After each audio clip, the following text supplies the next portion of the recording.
जी अस्सलाम वालेकुम। IAS 21 MCQ discussion start करते हैं।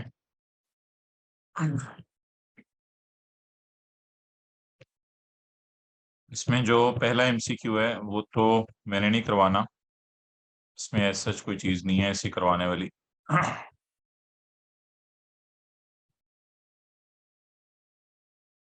परचेज किस पे रिकॉर्ड करनी है? क्रेडिटर का बैलेंस शीट डेट पे कितने पे रिकॉर्ड होगा? Exchange gain loss year and पे कितना आएगा वर्सेस वाली कैलकुलेशन में? और गेन लॉस सेटलमेंट डेट पे कितना आएगा? बस ये चीजें थी। तो 1 और 5 ये मैं नहीं करवा रहा। वो परचेज का है, ये सेल का है। इसमें जरा शॉर्टकट देख लीजिएगा जैसे सोल्यूशन में हुए में, अगर आप कर सकें, वरना डिटेल में तो हो ही किए मैं ऐसे सवाल क्लास में। अच्छा जी, MCQ number 2, which of the following statements are correct. मैं जरा एक और इसकी फाइल खोल लूं ताकि अगर चैप्टर रेफर करना पड़े बीच में तो हम चैप्टर रेफर कर लें। Which of the following statement are correct, an entity can have only one presentation currency. बिल्कुल बात गलत है। मैंने कहा था प्रेजेंट करना एंटिटी के पास चॉइस अवेलेबल है, जितनी मर्जी प्रेजेंटेशन करेंसीज हो, कोई मसला ही नहीं। ये बात गलत है। Functional currency is the currency of primary economic environment in which an entity operates. बिल्कुल ऐसा ही है। ये फंक्शनल करेंसी की डेफिनेशन देख लें। Okay. Any currency other than functional currency is foreign currency. Any currency other than functional currency is foreign currency, ये भी ठीक है। डन हो गया जी, 1 और 3 ऑप्शन। आगे चलें। विच of the following is not a primary indicator. कौन सा प्राइमरी इंडिकेटर नहीं है फंक्शनल करेंसी का? ये तो प्राइमरी इंडिकेटर है, सेल प्राइस वाला। ये तो हमने पढ़ा था, सेल प्राइस वाला प्राइमरी इंडिकेटर है। वो पूछ रहे प्राइमरी कौन सा नहीं है। The currency of country whose competitive forces, ये भी प्राइमरी इंडिकेटर है। Currency in which funds are generated, हाँ ये सेकेंडरी है, ये प्राइमरी नहीं है। और लेबर मटेरियल, ये तो पास पेपर का भी सवाल यही था। अच्छा, विच of the following is not a money monetary item, कौन सा नहीं है? भाई कैश तो मॉनेटरी आइटम है। फिक्स डिपॉजिट से कोई फर्क नहीं पड़ता, बस फिक्स मीन से ज्यादा अरसे के लिए बैंक में पैसे रखे हुए हैं, मनी है ये। Investment in shares, equity instruments होता है शेयर्स। भाई इन्वेस्टमेंट इन शेयर्स हो, इन्वेस्टमेंट प्रॉपर्टीज हो, investment in plant and machinery हो, यानी प्लांट जिसे आप कहते हैं, इन्वेस्टमेंट इन इंटेंजिबल्स हो जिसे इंटेंजिबल्स कहते हैं, ये सारे नॉन मनी टाइप चीजें हैं। तो investment in shares non money, non monetary. Debtor money, loan payable money. तो कौन सी ऑप्शन टिक करेंगे जी? जी good, option number B tick करेंगे। Earth limited has overseas free hold land, ये ना IS 16 है, इसको मैं नहीं करवा रहा। IS 16 की रिवैल्यूएशन हमने अभी रिवाइज नहीं की हुई क्लास में, वो IS 12 के साथ इंशाल्लाह मैं करवाऊंगा। Which two are secondary indicator, secondary कौन से हैं? फाइनेंसिंग एक्टिविटीज वाला सेकेंडरी है बिल्कुल, ये देख लें। फाइनेंसिंग एक्टिविटीज वाला सेकेंडरी है। ये ना इशू लोन करना और इक्विटी इशू करना, ये आपने कैश फ्लो में FR 1 में पढ़ा होगा, ये फाइनेंसिंग एक्टिविटीज होती हैं। तो आगे उसने लिखा भी हुआ है, currency of country in which entity is registered, ये इसने अपनी तरफ से घुमाऊंगी मारी है। बिल्कुल, ये इंडिकेटर्स ही कोई नहीं है, ये ना प्राइमरी इंडिकेटर है ना सेकेंडरी इंडिकेटर है। Currency in which receipts are retained, ये भी सेकेंडरी है। नीचे वाला तो प्राइमरी है, तो A और C। चलिए ये IS 16 का सवाल है, इसको भी मैं नहीं करा रहा, इसे इंशाल्लाह क्लास में कर लेंगे। विच of the following is a money, कौन सा मनी है? एडवांस आपने पे कर दिया है, एडवांस पे करने की आज की एंट्री हुई होगी, एडवांस डेबिट कैश क्रेडिट। और कल कला को एडवांस के बदले चीजें आएंगी, परचेज डेबिट एडवांस क्रेडिट। तो इस एडवांस को अगर मैं बैलेंस शीट में शो करूं, it is not a right to receive cash, it is right to receive goods. That's why it is a non money, non monetary.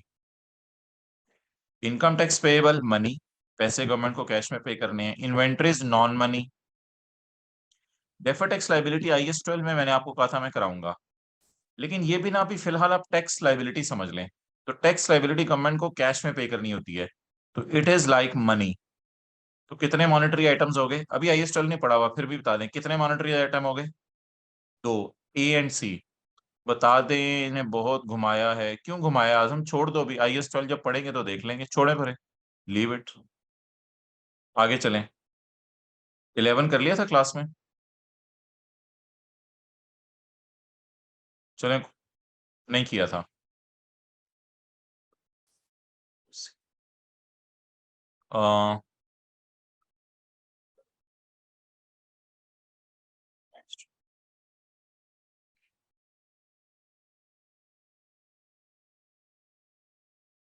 Exchange gain losses arising on retranslation of monetary items are recorded in OCI। ये जरा सोचें, अगर debtor को मैं versus वाली calculation से गुजारता हूं तो फिर ऐसी सूरत में गेन लॉस P&L में जाता है या OCI में जाता है? P&L में जाता है। जरा नोट कर लें इसको जो मैंने किया। Exchange gain loss arising on retranslation, retranslation का मतलब है वर्सेस वाली कैलकुलेशन से गुजारना, of money items, debtor, creditor, loan, monetary item, are recorded in OCI, नहीं are recorded in P&L।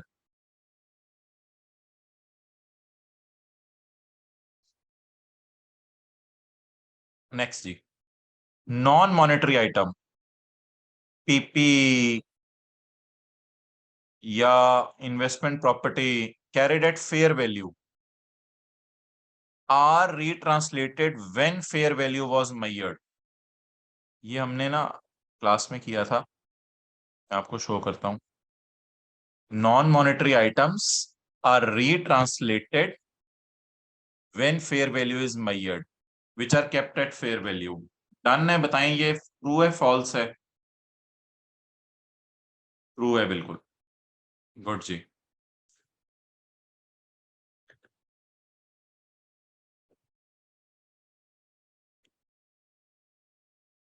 Non-monetary items carried at fair value in foreign currency are retranslated at date when fair value was measured।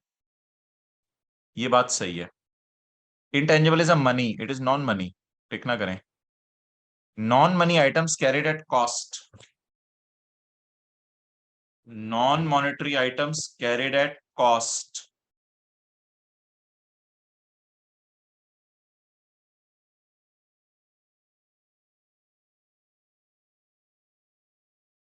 in a foreign currency are retranslated at reporting date। इनको reporting date पे रीट्रांसलेट करना है, यानी balance sheet date पे रीट्रांसलेट करना है। जल्दी बताएं, यस और नो। Excellent, no. इनको ना अपने हाल पे छोड़ देते हैं क्योंकि कॉस्ट पे है ना, तो हिस्टोरिक कॉस्ट पे बस रिकॉर्ड करते हैं और इनको अपने हाल पे छोड़ देते हैं। PP हो या इन्वेस्टमेंट प्रॉपर्टी हो, उसको कॉस्ट पे रखा हुआ है तो फिर अपने हाल पे छोड़ देते हैं। और इसमें वही लेक्चर 30 का ना पेज 2 कमाल था। लेक्चर 30 जो हमारा था ना, उसका पेज नंबर 2। फिजिकल वालों का तो आज ही हुआ है लेक्चर 30, उसका पेज 2। आप बताएं सिर्फ कौन सी ऑप्शन टिक करेंगे? अच्छा, इसको सही कर लें। इसका इसका कैसे होगा? जरा सारे MCQ को सही सही करा दूं। Are recorded in P&L is a non monetary are not retranslated. इस तरह मजा आया? जरा इस तरह भी चीजों को कभी देखा है जिंदगी में आपने? इस तरह भी मैंने किया है। मजा आया तो M लिखते हैं, नहीं आया तो N लिखते हैं। जी बिल्कुल, शुक्रिया। M ही लिखना था, N नहीं लिखना था, कोई बड़ों का अच्छा। चले आगे चले। ये 12 13 14 तो हो गया था, 15 भी हो गया था। क्या है, छुट्टी करे या जाए? हद हो गई, 10 मिनट के लिए बुलाना था। विच of the following is correct under IAS 21? Exchange differences on retranslation of all items are kept to P&L।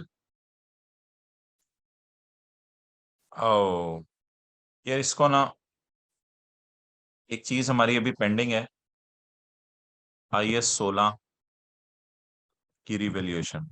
तो उसमें ना कुछ डिस्कशन है हमारी अभी, तो इसलिए भाई इसको लीव इट। अहमद बाजवा, इसको लीव इट।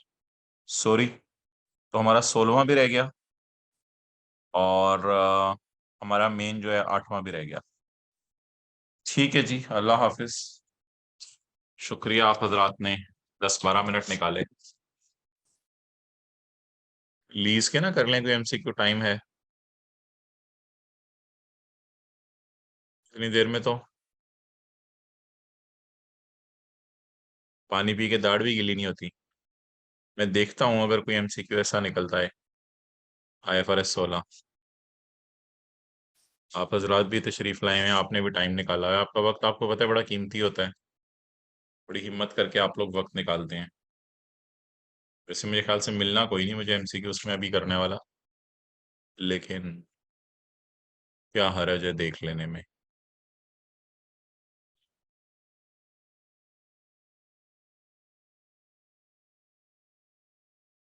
चलें छोड़ें पर जाएं।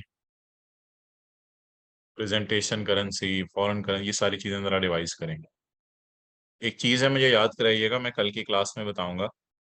दो बड़े अच्छे लफ्ज हैं, ये समझ आ रहे हैं जो हमने डिस्कस किए थे आज।